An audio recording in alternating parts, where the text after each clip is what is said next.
ఒక చిన్న ఎక్స్పెరిమెంట్ చేసేసి గ్రీన్ బనానాని మనము మైక్రోవేవ్లో గనక పెట్టి దాన్ని మైక్రోవేవ్ చేస్తే గనక దాని అవుట్పుట్ ఎట్లా ఉంటుంది అనేటటువంటి ఉద్దేశంతో నేను ఒక గ్రీన్ బనానా తెచ్చేసి, ఇది కూర అరటికాయ అండి.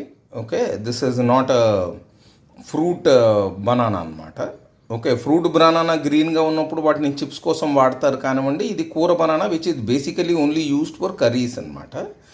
ఓకే, మంచి వెరైటీ, బాగా ముదిరి పట్టినటువంటి కాయ. ఇది నేను దాదాపుగా 12 మినిట్స్ అట్ 60% మైక్రోవేవ్లో పెట్టానండి. మైక్రోవేవ్ అయిన తర్వాత దాని యొక్క రిజల్ట్ ఈ రకంగా వచ్చింది. మీరు బ్లాక్ అయిందనేసి అనుకోవద్దండి, అది మైక్రోవేవ్లో వేడి తగిలేటప్పటికీ మీకు అరటికాయ చర్మం నల్లగా అవటం సహజం అండి. Okay, so it is not spoiled. దీన్ని ఇప్పుడు సగం కట్ చేసేసిన తర్వాత చూడండి, మీకు లోపల కోరు ఈ రకంగా ఉంది. మీకు రెఫరెన్స్ కోసం ఒకటి ఓపెన్ చేసింది, ఇంకొకటి కట్ చేసింది చూశాను. ఫస్ట్ మీకు హెవీగా ఈ స్కిన్ ఏదైతే ఉందో ఇది చాలా ఈజీగా పీల్ అయిందండి. ఓకే, దాని తర్వాత మీరు గనక చూస్తే లోపల కలర్ అస్సలు మారలేదు.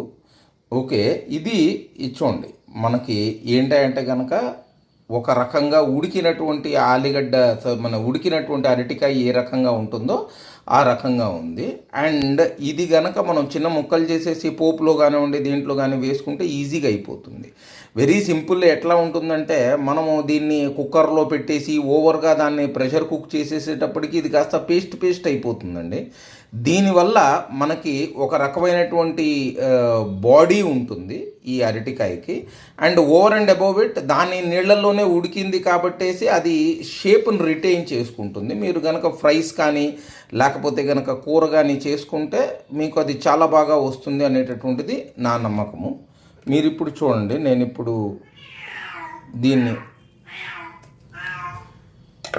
ఇగోండి కట్ చేశాను. కట్ చేసేసేటప్పటికి మీకు షేప్ రిటైనింగ్ ఉంది, స్టార్చ్ కంటెంట్ సరిగ్గా ఇదైంది. అండ్ ఇది కూరకి చాలా అద్భుతంగా పనిచేస్తుందండి. ఓకే, మీకు ఎప్పుడైనా సరే లెటసైజ్ అరటికాయ ముద్ద కూర కనుక చేసుకోవాలి అంటే కనుక this is the perfect fit for it అని నా నమ్మకం. ఎందుకంటే మేము రెగ్యులర్గానే చేసుకుంటూ ఉంటాము, కానీ మైక్రోవేవ్లో నేను చేయటం ఇది మొదటిసారి. ఇదిగోండి, ఈ 2 అరటికాయలు పైన ఉన్నటువంటి తోల్ని కంప్లీట్ చేసాము. ముక్కలు చేసినటువంటి అరటికాయ అండి. ఓకే, చాలా చక్కగా షేప్ రిటైన్ చేసుకుంటూ ఉందండి.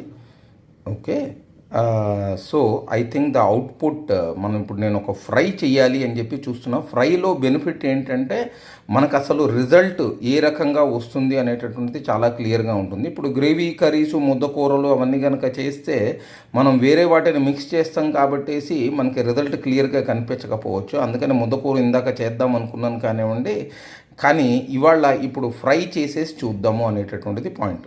నేను కూడా అంతే ఇంక్విజిటివ్ కింద ఉన్నాను ఫైనల్ అవుట్పుట్ ఎట్లా ఉంటుందని. ఎందుకంటే అరటికాయ నేను చేయటం ఇదే మొదటిసారి.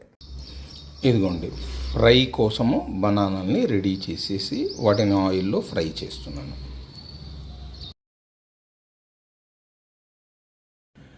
ఇదిగోండి, ప్రాపర్గా మనకి క్యారీ ఆన్ కుకింగ్ అయిపోయిన తర్వాత ఉన్నటువంటి అరటికాయలు మనము మైక్రోవేవ్లో వీటిని కొంతసేపు పెట్టేసి దాని తర్వాత వాటిని చిన్న చిన్న ముక్కల కింద కట్ చేసి దాన్ని ఆయిల్లో ఫ్రై చేస్తే ఫైనల్లీ వచ్చినటువంటి రిజల్ట్ అండి.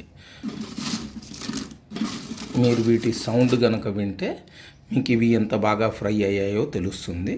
ఎందుకంటే అరటికాయలో కొంచెం వాటర్ కంటెంట్ తక్కువ ఉంటుందండి నార్మల్ మిగతా వెజిటబుల్స్ కంటే.